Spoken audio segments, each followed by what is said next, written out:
bienvenue à toi, bienvenue mon ami pour cette nouvelle vidéo, cette nouvelle étude biblique sur la chaîne La Voix de Dieu. J'espère que tu as passé une superbe semaine, que tu as su garder les voies de Dieu, que tu es resté en communion permanente avec notre Dieu, le seul, l'unique, le seul Dieu vivant. Donc, nous voilà repartis ensemble pour une nouvelle étude biblique. Alors, avant de démarrer et de rentrer dans le vif du sujet, pense à t'abonner juste sous la vidéo en bas à droite. Tu peux aussi cliquer sur la petite étoile, comme ça à chaque fois que je posterai une nouvelle vidéo et qu'elle sera en ligne, tu seras averti. Voilà, donc bienvenue encore une fois. Merci à tous ceux et à toutes celles qui se sont déjà abonnés.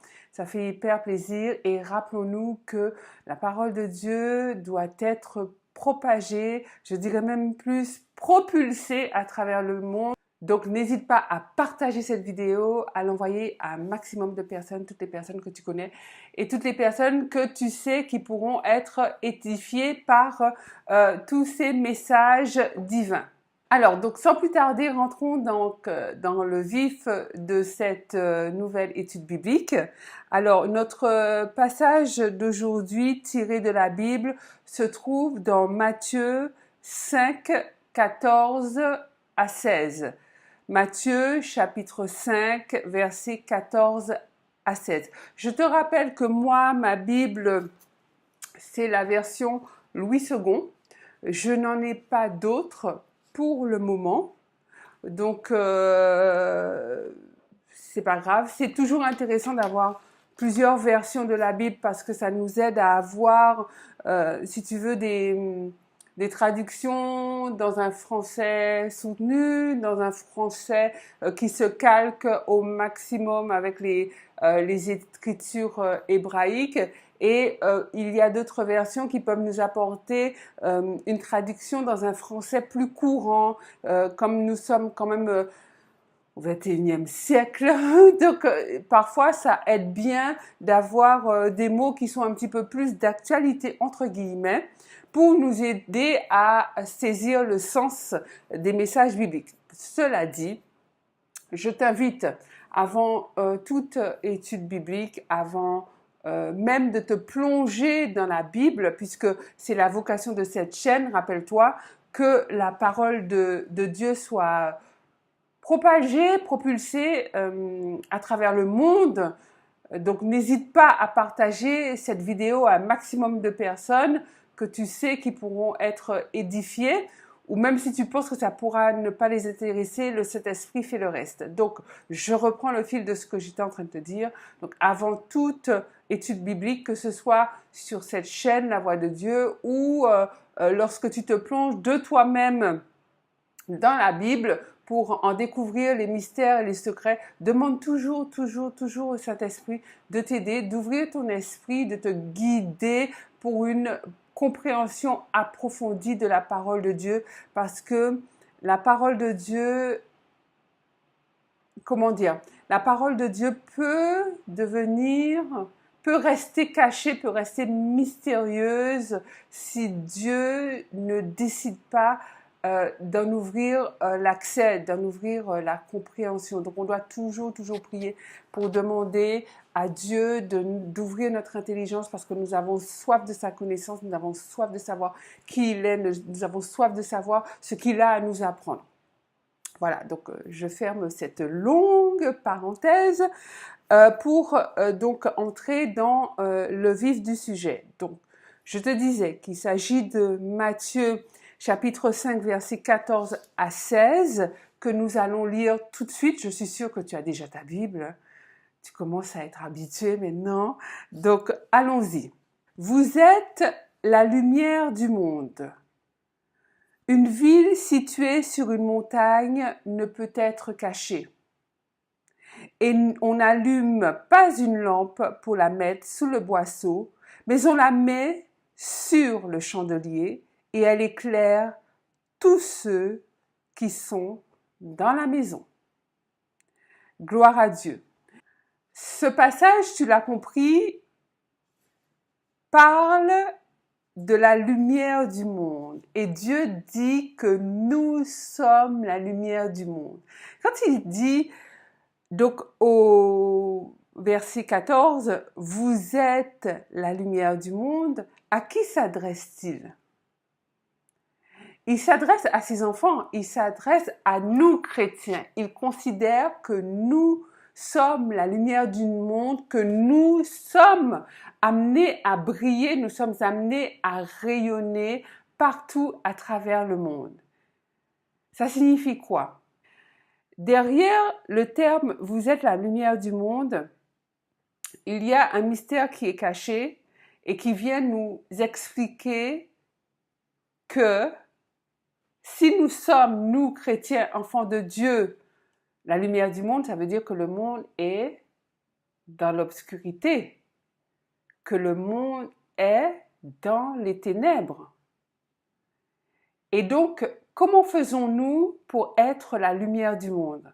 Cette étude biblique, l'étude biblique d'aujourd'hui, fait référence à un lien direct avec l'étude biblique que nous avons eu la semaine dernière. Donc, je te remets le lien en haut à droite. Tu pourras cliquer sur le petit i pour soit te remémorer l'étude biblique, te rafraîchir un petit peu l'esprit, ou alors la voir si tu ne l'as pas encore vue. Et je t'invite à la regarder. Donc, je disais, donc, dans ce passage, Dieu nous informe, Dieu nous dit, Dieu affirme que nous sommes la lumière du monde. Donc ça veut dire que le monde doit être éclairé. S'il a besoin d'être éclairé, c'est qu'il est dans la noirceur. Il est dans la pénombre, il est dans les ténèbres.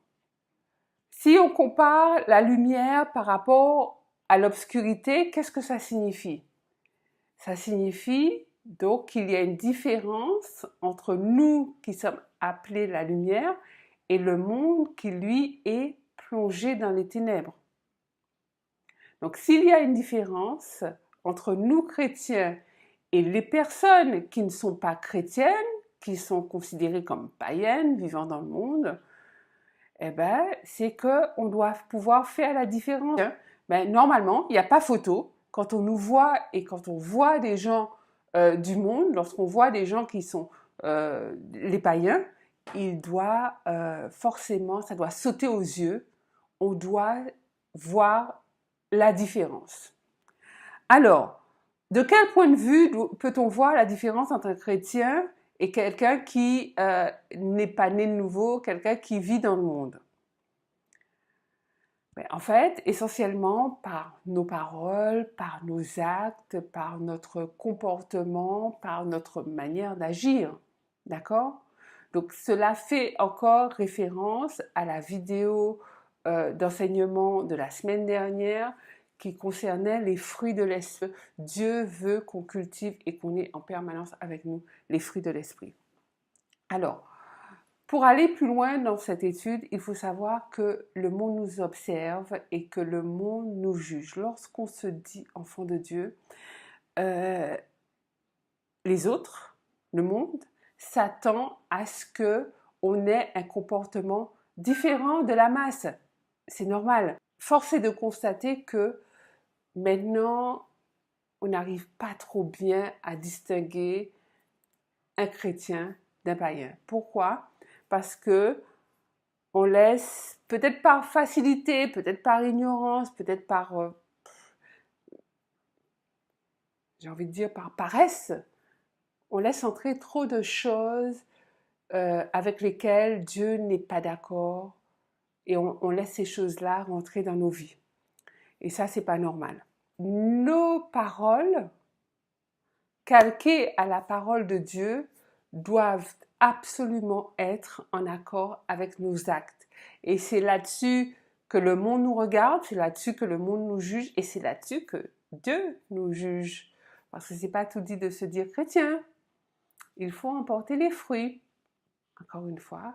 Donc on en revient à la même chose. Donc les deux vidéos sont liées, celle de la semaine dernière, celle d'aujourd'hui. Les fruits de l'esprit doivent se manifester à travers notre vie. Pourquoi Dieu nous demande tout ça? Parce que, en fait, le but ultime de tout ça, c'est que nous sommes censés être à l'image de Jésus. Nous sommes censés calquer notre comportement sur Jésus en le prenant comme modèle permanent. C'est ce que Dieu nous demande. Là, le Seigneur nous observe et nous devons être en accord avec sa parole.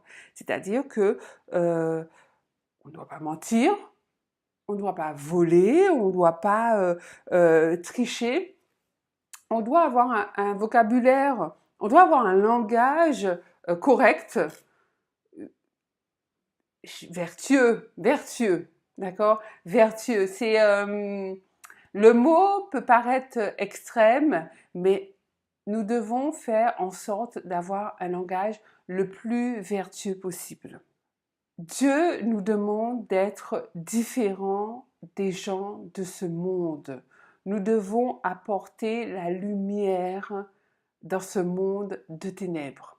Quand on dit être différent des gens de ce monde, c'est-à-dire que nous, faut pas non plus se dire ah oui mais là c'est fini, c'est fini, là c'est pas la peine, je suis vaincue d'avance parce que moi j'ai trop de choses à améliorer, j'ai trop de choses à parfaire, moi mon background il est trop conséquent, je pourrais jamais. En fait, il faut être cool avec ça parce que on a tous et toutes des choses à rectifier, des choses à améliorer, on doit tous tendre vers notre modèle, Jésus, un pas à la fois.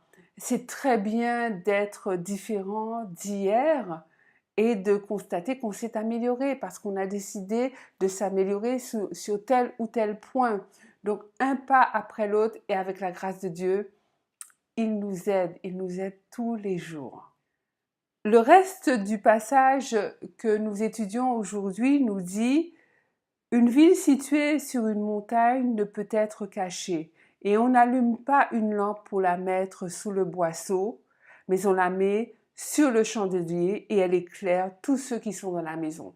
Ça veut dire que en tant que chrétien, tu dois rayonner. En tant que chrétien, on ne doit pas se poser la question, mais il est chrétien ou il fait semblant? Il est vraiment chrétien parce que là, du coup, j'ai un doute. En fait, on doit rayonner. Les gens doivent avoir envie de nous prendre comme exemple. Pas comme en étant, pas comme si on était des robots ou comme si vraiment on mettait un masque ou on jouait un rôle. Non, naturellement, notre vie doit faire envie. C'est-à-dire qu'on doit être digne, on doit être intègre, on doit avoir une vie prospère, on doit avoir une vie qui fait pas pitié. Tu es d'accord avec moi ou pas? Si tu es d'accord avec moi, dis-le moi dans les commentaires. Un chrétien peut pas avoir une vie qui fait pitié. Tu dis que tu es chrétien, tu dis encore des gros mots, tu injuries ton voisin, tu insultes tes enfants, en tant que femme, tu dis n'importe quoi à ton mari, tu ne le respectes pas. En tant que mari, tu trompes ta femme et tu viens dire que tu es chrétien. Arrête. Sois honnête avec toi-même déjà. Sois honnête avec toi-même. Fais ton mea culpa. Cherche la face de Dieu. Demande-lui de t'éclairer sur les points que tu dois améliorer. Et encore une fois, on en a tous à améliorer. Donc, ne te jette pas forcément la pierre. Il suffit que tu fasses ton mea culpa, que tu te repositionnes par rapport à ta vie à toi, pas par rapport à celle du voisin, par rapport à ta vie à toi. Demande au Seigneur de te montrer les points sur lesquels tu dois changer, les points sur lesquels tu dois t'améliorer. Et le Seigneur viendra, il t'aidera, ça c'est sûr. Crois-le et il le fera. En fait, ce verset nous indique que les fruits de l'esprit que Dieu s'attend à ce qu'on manifeste doivent être visibles à travers nous. Donc, si tu veux, on va reprendre ensemble les fruits de l'esprit. On va les citer. On les a cités la semaine dernière, mais c'est toujours bon de revenir sur les choses. Je te rappelle qu'on retrouve les fruits de l'esprit dans Galates chapitre 5, verset 22. Alors, Galates, on les reprend ensemble. L'amour, la joie, la paix, la patience, la bonté, la bienveillance, la foi, la douceur, la maîtrise de soi. Alors ma sœur, mon frère, si tu vois qu'il te manque un ou plusieurs fruits de l'esprit, demande à Dieu.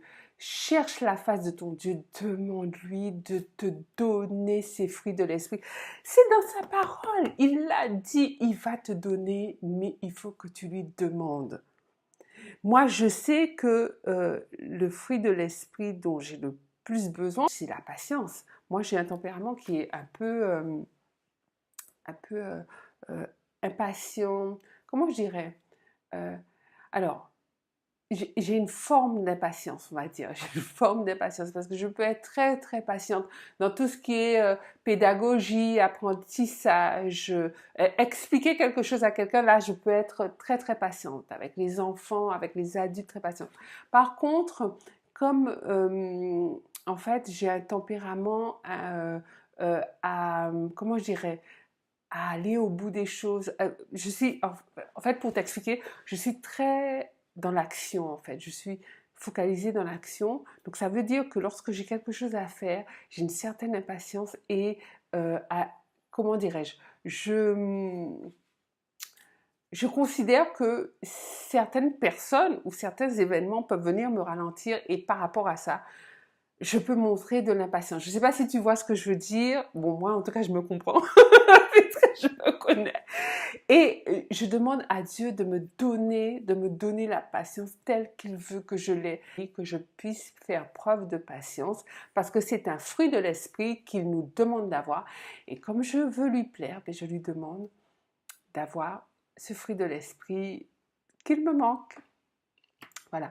Donc je t'invite à faire la même chose, à te rapprocher de Dieu, à lui demander ce dont tu as besoin, les fruits dont tu as besoin, parce que tu vois bien que nous devons être la lumière du monde.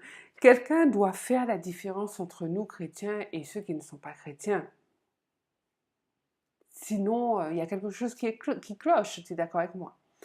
Voilà, donc je ne serai pas plus longue pour aujourd'hui. Merci de te connecter, merci de regarder ces vidéos pour que la parole de Dieu soit propagée, pour que la parole de Dieu soit propulsée, pour que le monde connaisse Dieu, le Dieu vivant, pour que le monde connaisse Jésus, pour que les gens donnent leur vie à Jésus et que le Saint-Esprit vienne habiter en eux. Donc partage cette vidéo, like-la si elle t'a appris des choses, si elle t'a édifié. Je te souhaite une bonne semaine. Dis-moi dans les commentaires s'il y a un thème que tu souhaites qu'on aborde. Sois béni. Je te souhaite beaucoup de belles choses. Je bénis Dieu pour ta vie. Je bénis Dieu pour ma vie. Reste connecté à Dieu en communion permanente avec une très bonne semaine. God bless you. Bye bye.